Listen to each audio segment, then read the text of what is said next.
Well, a pretty scary wake-up call for some people in Old Saybrook. A truck crashed into a utility pole before slamming right into a home on Main Street.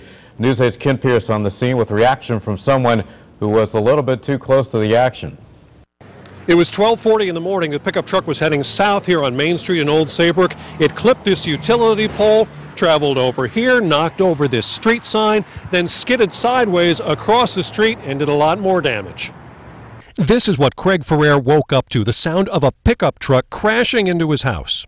Just this horrendous crash, and it was kind of a long noise because it wasn't just hitting the house. That's true. After it skidded across the street, the truck went sideways through a wooden fence and across a front lawn. Then the truck went airborne and spun in the air, so the roof of the truck actually hit the wall of Craig's 300-year-old house.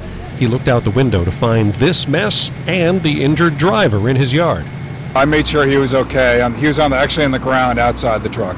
Police say the truck was driven by a man named Thomas Russo, who lives a couple miles down the road. His 23rd birthday is tomorrow. The driver sustained minor to moderate injuries. He was transported to Yale New Haven Hospital to be evaluated.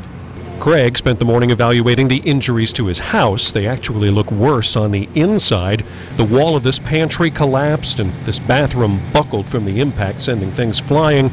Police were still investigating whether alcohol played a role in the crash and just how fast Thomas Russo was going.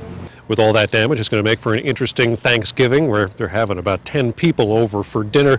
As for the street, now cops tell us that, yes, it's kind of a sharp curve on Main Street here, but they don't get a whole lot of accidents because people who live around here and drive around here know to slow down for it. On the scene in Old Saybrook, I'm Ken Pierce, News 8.